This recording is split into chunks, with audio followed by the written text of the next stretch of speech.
सबसे पहली स्वरूप शक्ति, दूसरी तटस्था शक्ति और तीसरी माया शक्ति। माया शक्ति किसको कहते हैं? जिस माया में हम आप सब लोग आकर्षित होते हैं, इस माया को भी संसार में ठाकुर जी की शक्ति से ही प्रकट हुई है। जैसे कई लोग हैं, वो शरीर जन्म लेते हैं तो वो शरीर को सुख देना ही अपने जीवन का उद्देश्य मानते हैं। उनका उद्देश्य क्या है? हमें खाना है, हमें सोना है, हमें ऐसा पहनना है, ऐसा पीना है। वो कहीं ना कहीं शरीर की इच्छा पूर्ति में ही अपना जीवन व्यतीत कर देते हैं। क्यों? क्योंकि उन पर माया शक्ति का प्रभाव होता है, उनके ऊपर माया शक्ति है, वो भी भगवान का स्वरूप है। अगर माया शक्ति नहीं होगी तो संसार कैसे चलेगा? गाड़ियों का शौक होना, फोन्स के शौक होना, बड़े बड़े ऐशो आराम होना, अपने सुख के लिए कुछ भी खाना, कुछ भी पहनना, कुछ भी पीना, कहीं भी घूमना, कहीं भी जाना, किसी से भी संबंध बनाना, ये सब माया कराती है और ये भगवान की शक्ति है, माया शक्ति। तो भगवान की तीसरी शक्ति माया शक्ति, ये संसार की प्रति आकर्षण करने वाली ये माया शक्ति है। दूसरी ठाकुर जी की होती है तटस्था शक्ति। ये तटस्था शक्ति कौन सी होती है? जैसे मेरे सामने आपने बहुव्यंजन रखे और मेरे सामने दूसरी तरफ आपने सूखी दाल और रूखी रोटी रखी। एक तरफ बहुव्यंजन है और एक तरफ सामान्य भोजन है। दोनों को पाने की सामर्थ्य मेरे पास है, लेकिन मैं क्या पाता हूं ये मेरे ऊपर निर्भर करता है। सामर्थ्य दोनों पाने की है, मैं बहुव्यंजन भी पा सकता हूं, मैं सामान्य रोटी सब्जी भी पा सकता हूं, लेकिन मेरी इच्छा किस तरफ जाती है वो मेरे ऊपर निर्भर करता है। आंखों को देखने की, कानों को सुनने की, नासिका को सूंघने की, जीभ को चखने की, हाथों को पकड़ने की, पैरों को चलने की, त्वचा को स्पर्श की, ये सब शक्तियां जो हैं ठाकुर जी हम सबको शक्ति युक्त करके भेजते हैं, तटस्था शक्ति। लेकिन उससे उपभोग क्या करना है ये हमारे ऊपर है। हमारी सर्वांगीण इंद्रियों को जो शक्तियां उपभोग करने की प्राप्त होती हैं ये तटस्था शक्ति है। कई लोग महाराज जी ऐसा कहते हैं कि सब भगवान की कृपा से होता है, तो क्या व्यक्ति पाप भी ठाकुर जी की कृपा से ही करता है? व्यक्ति के चित्त में बैठ के ठाकुर जी पाप करवाते हैं? बात ऐसी है, करंट तो निकला है, अब उसका उपयोग करके या तो उससे बल्ब जला लो, या तो उससे पंखा चला लो, या तो उससे एसी चला लो, या तो कूलर चला लो, और या फिर उसका दुरुपयोग करके किसी के हाथ में पकड़ा दो, उस मर जाएगा। शक्ति तो निकली है, शक्ति तो प्रवाहित हुई है, उसका सदुपयोग और दुरुपयोग हमारे हाथ में। हमारी सर्वांगीण इंद्रियों को जो उपभोग करने की शक्ति प्राप्त है ये तटस्था शक्ति है। पहली शक्ति ठाकुर जी की है स्वरूप शक्ति, जहां स्वरूप में नाम, रूप, लीला और धाम चारों आते हैं। माया शक्ति जो है उसका उपभोग संसारी लोग करते हैं। तटस्था शक्ति जो है इसका उपभोग योगी लोग करते हैं, और स्वरूप शक्ति का उपभोग भक्त लोग करते हैं। हम आप सब लोग जो यहां बैठे हैं ना, हम कौन सी शक्ति के उपासक हैं? हम तीनों शक्तियों के उपासक हैं। हम माया शक्ति में भी पढ़े हैं, हम तटस्था में भी पढ़े हैं, और हम स्वरूप में भी पढ़े हैं। एक जगह स्थिर नहीं हुए। हम आप में से एकाध दो चार ऐसे हैं जिनकी एक ठौर होगी,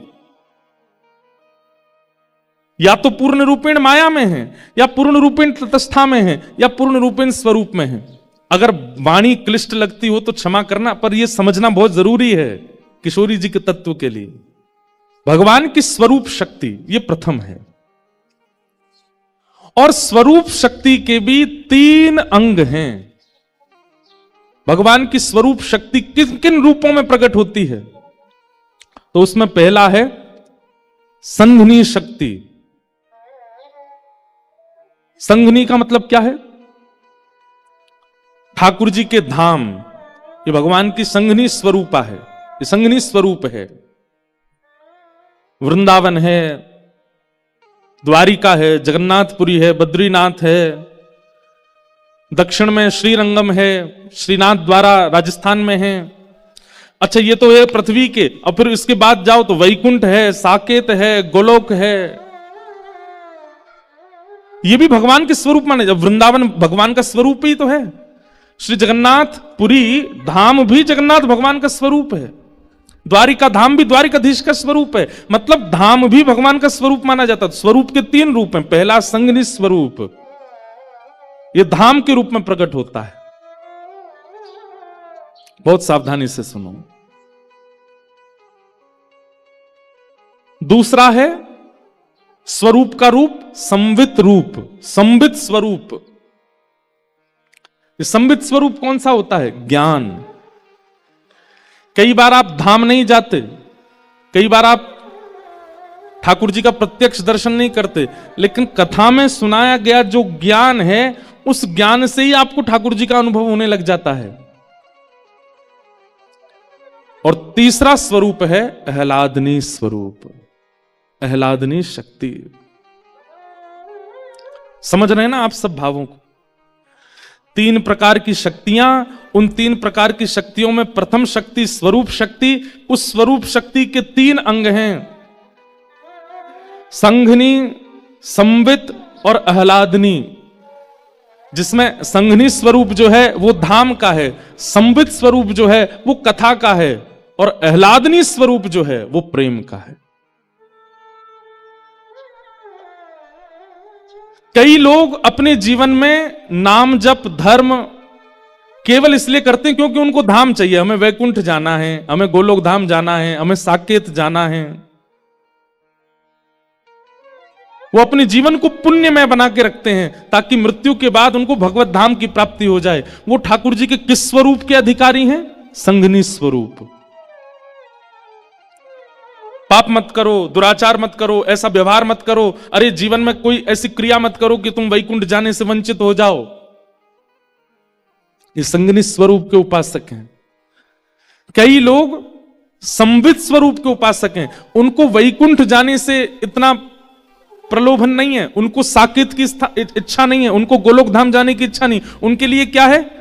बोले पृथ्वी पर हमारा जन्म हुआ, यहीं कथा भागवत कीर्तन और उत्सव करके यहीं वैकुंठ प्रकट कर लो, यहीं साकेत का अनुभव कर लो, यहीं गोलोक धाम का अनुभव कर लो। और तीसरा स्वरूप है ठाकुर जी का आह्लादनी स्वरूप। अब एक बात बहुत ध्यान से सुनिएगा,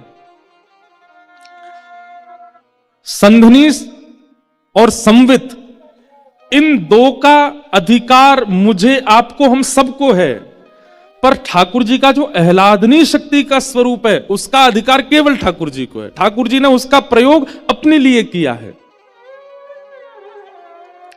भाई, हम सबका स्वरूप होता है कि हम कुछ अंश परिवार वालों के लिए रखते हैं, कुछ अंश मित्रों के लिए रखते हैं, कुछ अंश व्यवहार के लिए रखते हैं, कुछ अंश संसार के, और कुछ अंश अपने लिए भी तो रखते हैं। अभी तक हमने जितने नाम बताए, स्वरूप शक्ति, तटस्था शक्ति, माया शक्ति, संघनी शक्ति, संवित शक्ति, ये सब ठाकुर जी ने सबके लिए बनाई। एकमात्र एक ऐसी शक्ति है जिसको अपने लिए प्रयोग किया, आह्लादनी शक्ति। और वह आह्लादनी शक्ति कौन है? श्री कृष्ण का धाम संघनी शक्ति है, श्री कृष्ण का ज्ञान संवित शक्ति है, और श्री कृष्ण के भीतर उत्पन्न होने वाला आनंद, प्रेम, उन्माद, उत्साह, वो आह्लादनी शक्ति श्री राधा रानी, श्री किशोरी जी।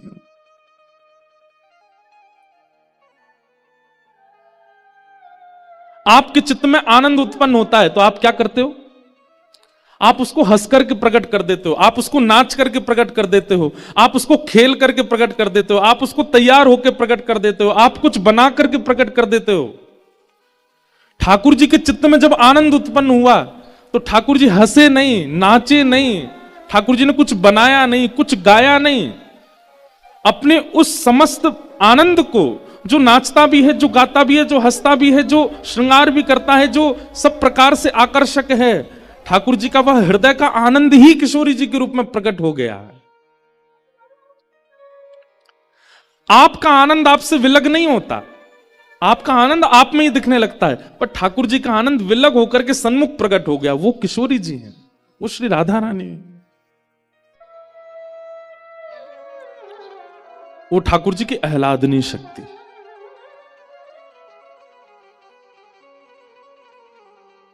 जब प्रेम प्रकट हुआ श्री कृष्ण के चित्त में, तो निकुंज में बैठे हुए श्री श्याम सुंदर मन में विचार करने लगे, अब इस प्रेम को कैसे व्यक्त करूं? अरे परब्रह्म तो एकांत रहते हैं ना, परब्रह्म के साथ सब कोई नहीं है, वो तो एकम है। तब एकम ठाकुर जी के चित्त में जब प्रहलाद आनंद का वह उन्माद उत्पन्न हुआ, तब श्री ठाकुर जी ने मन में विचार किया, इसको व्यक्त कैसे करूं, इसको प्रकट कैसे करूं? ठाकुर जी का विचार होता है और क्रियाएं होती चली जाती हैं। हमारी तरह ठाकुर जी को कर्म करना नहीं पड़ता, ठाकुर जी जो सोचते हैं वो हो जाता है। जैसे ठाकुर जी के चित्त में प्रेम उन्माद और आह्लाद उत्पन्न हुआ, वही प्रेम उन्माद आह्लाद तप्त कांचन गौरांगी श्री राधे वृंदावनेश्वरी, कंचन जैसा गौर वर्ण, मृग जैसे नेत्र, मधुर मुस्कान, सुंदर अलकावली, अद्भुत श्रृंगार स्वरूप, और यह सब धारण करके जो श्री कृष्ण एक आनंद की स्थिति में जो व्यक्ति करता है, वह सारे भावों को अपने अंदर समेट करके श्री किशोरी जी का स्वरूप प्रकट हो गया ठाकुर जी के सन्मुख। जिनको देख करके सब आकर्षित रहते हैं, वो जिनको देख करके आकर्षित हो गए, वो श्री किशोरी जी हैं, वो श्री लाडली जी हैं। समझ में आई बात? ठाकुर जी की स्वरूप शक्ति और उस स्वरूप में भी आह्लादनी शक्ति श्री राधा रानी है, श्री किशोरी जी। इसलिए हमारे वृंदावन में घूंघट करके बैठी हैं। बहुत कारण है उसके पीछे। एक कारण यह भी है, ठाकुर जी कह रहे हैं इनके रूप को आस्वादन करने को अधिकार केवल मेरो है, केवल मैं देखूंगा इनको और कोई नहीं है। ये मेरे काज प्रकट भई है, मैं सबको क्यों दिखाऊं? इसलिए किशोरी जी घूंघट करके बैठे। अच्छा, हमारी श्री लाडली जी का प्राकट्य बरसाना में हुआ, ये बाद की बात है, पर श्री किशोरी जी और ठाकुर जी इन दोनों की लीला निकुंज में तो कल्प कल्पांतरों से चल रही है, आज से नहीं चल रही है। महादेव किसका ध्यान करते हैं? ब्रह्म बैठ करके किसका चिंतन करते हैं? ये इंद्र कभी कभी तपस्या करने बैठता है, किसका चिंतन करता है? क्यों? नारायण तो इनके सामने हैं, भगवान तो इनके सामने साक्षात बैठे हैं, इनको चिंतन करने की आवश्यकता क्या है? मानव ध्यान करता है, मानव तपस्या करता है, ये बात समझ आई, पर देवता भी तपस्या करते हैं, वे भी ध्यान में जाते हैं। वो किसका ध्यान करते हैं?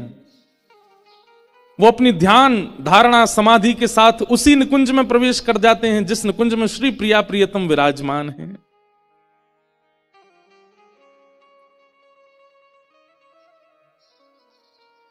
और वहां वही निकुंज विलास का दर्शन करते हैं जहां किशोरी जी और ठाकुर जी नित्य विराजते हैं।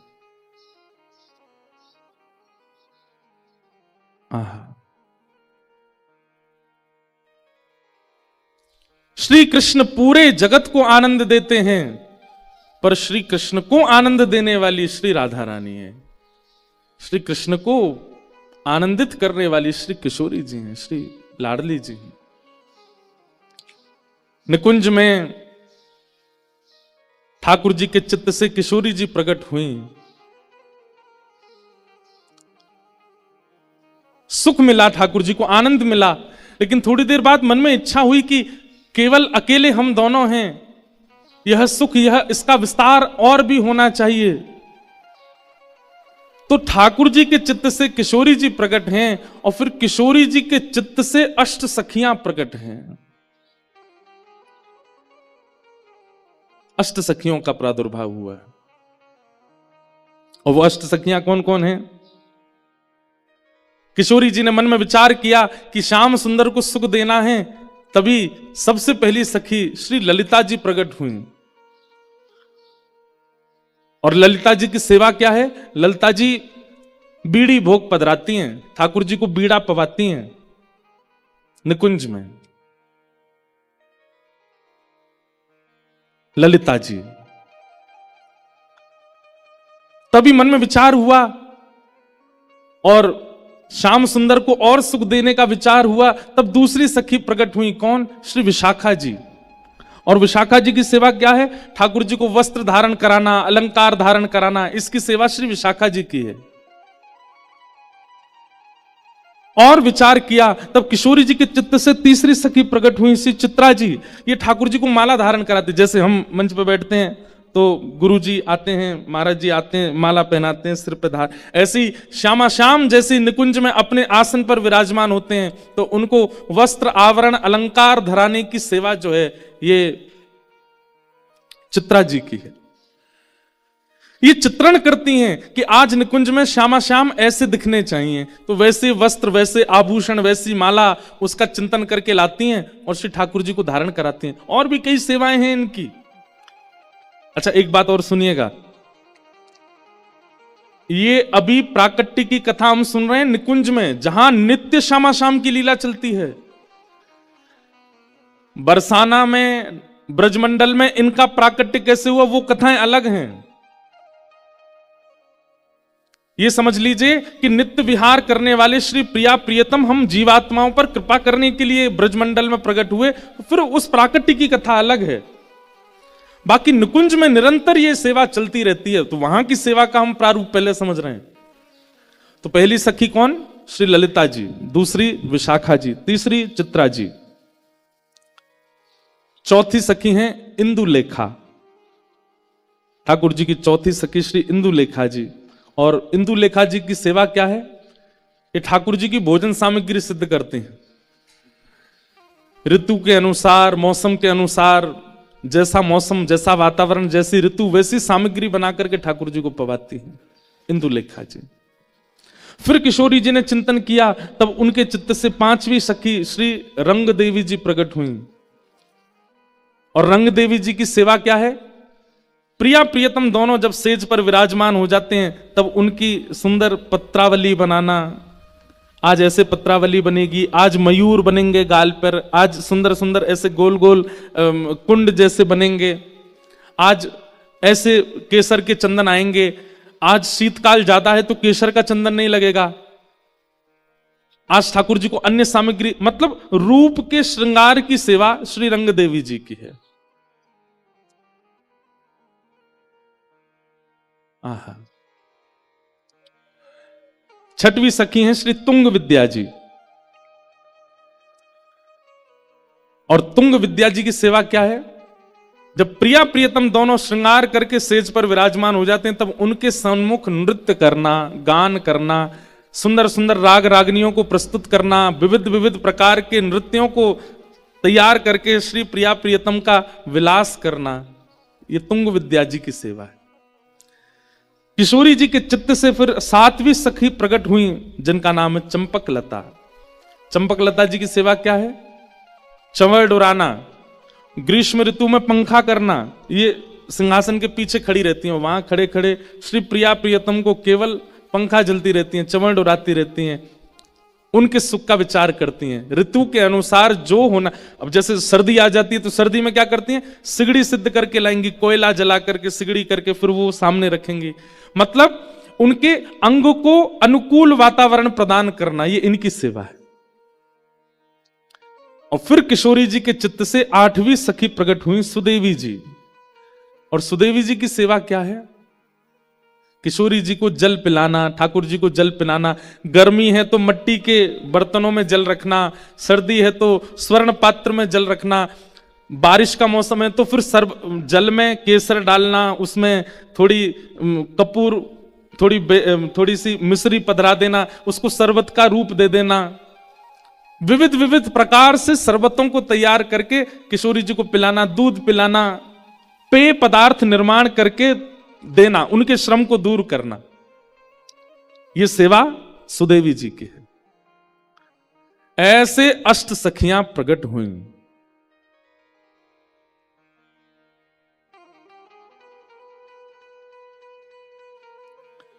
ये अष्ट सखियां प्रकट हुई।